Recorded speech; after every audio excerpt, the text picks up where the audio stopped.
Good morning, students.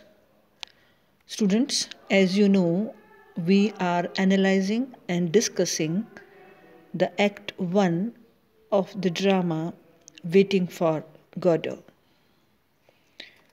Students, we started the discussion of Act 1 yesterday. Today we will continue with it. Students, yesterday when we discussed Act 1, we realized that Beckett's characters use ordinary words and short sentences. They do not indulge in philosophical or moral arguments. They seldom soliloquize and they never preach. In our yesterday's class, we came to know that at the outset of the drama, two characters are present, Estragon and Vladimir. Both are of the opinion that nothing is to be done, no work is there. They are waiting for Godot, but are not sure about time and place of his arrival. We also see that they harbor feeling of resentment and affection at the same time for each other. Both talk about hanging and are curious about Godot.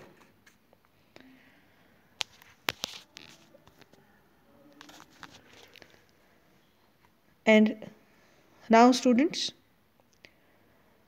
they are asking each other as to what do they expect from Godot. But none of them is sure. None of them can answer to it in a definite manner. After some time, Estragon feels hungry and Vladimir searches in his pocket for something and he takes out a carrot and gives it to Estragon.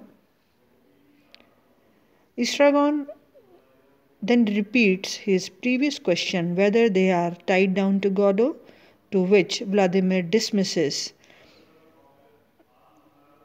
this idea and says there is no question of their being tied down to him, at least for this moment. Estragon asks if the name is Godot and Vladimir says, I think so. In the context of Estragon's eating of carrot, Vladimir says that one's reaction to eating anything is a question of temperament. Vladimir says, nothing you can do about it, and Estragon says, no use of struggling. So here we see that their dialogue is not a pertinent one. They are unable to reach at a conclusion. At this point, students, two more characters appear on the scene. They are Pozo and Lucky, master and slave. Pozo drives Lucky by means of a rope around his neck. Lucky carries a number of articles. Pozo has got a whip which he frequently uses upon Lucky. Pozo jerks the rope violently with the result that Lucky falls down with all his baggage. Estragon and Vladimir would like to go to Lucky's help, but Pozo asks them to be careful because Lucky is wicked in his behavior with strangers. Estragon, pointing to Pozo, asks his friend Vladimir whether this man is Godot, but Vladimir says, not at all. He is not the Godot. Pozo, at this point, introduces himself, asks the two tramps whether his name Pozo means anything to them. Over this, Vladimir and Estragon have never, they say that they have never heard the name Pozo. Estragon explains that he and his friend do not belong to these parts. Pozo says that they are both human beings nonetheless as far as he can see. The two of them, Pozo says, belong to the same human species as he himself. He says, of the same species as Pozo, made in God's image. The two friends explain that they are waiting for Godot, though they do not know him well. Pozo calls Lucky a pig. He is annoyed with him. Pozo tells Vladimir and Estragon that he cannot travel for long without the company of people, even though similarity between him and those he meets may be very company of Pozo says that he cannot travel for long without the company of people, even though the similarity between him and those he meets may be very imperfect. He would therefore like to spend a few moments more with these two people. Pozo then takes out a piece of chicken and a bottle of wine from his basket, which Lucky hands over to him.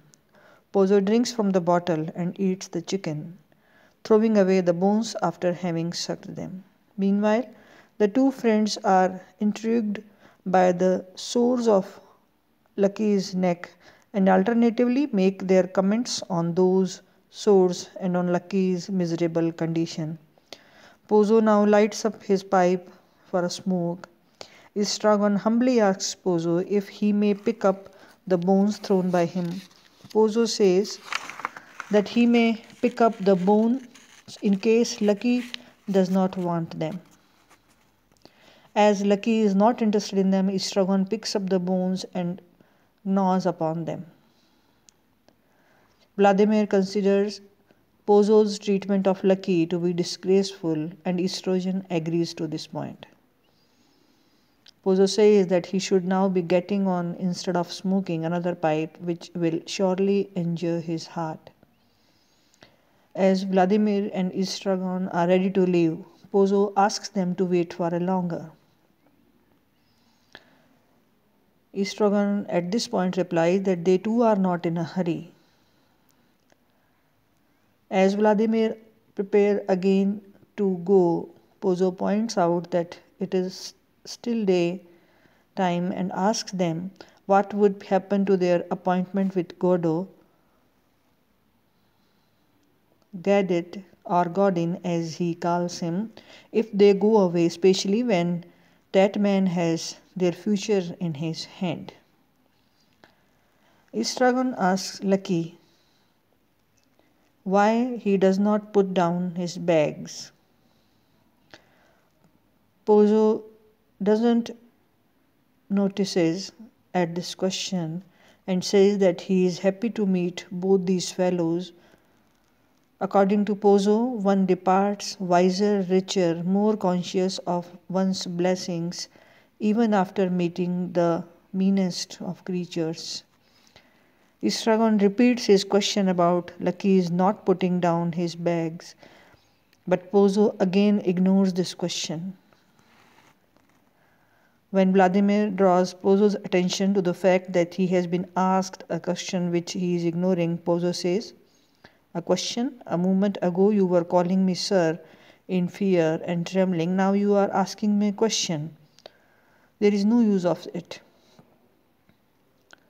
Pozo now jerks the rope and addresses Lucky as a pig and asks this fellow to look at him. Lucky obeys.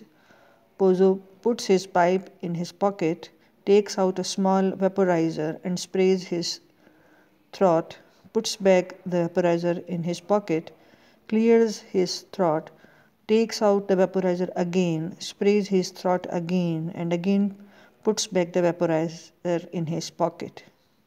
He then declares that he is ready to speak and asks if everybody is attentive to him because he explains he does not like talking in a vacuum. He now replies to the questions which Estragon had asked about Lucky not putting down his bags. He says, "Let us try and get it clear. Has he not the right to? Certainly he has.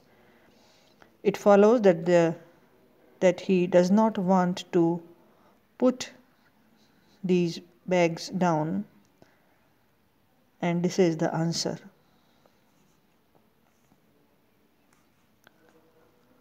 Pozo now visualizes students the possibility of himself having been a slave and Lucky, the slave, having been the master.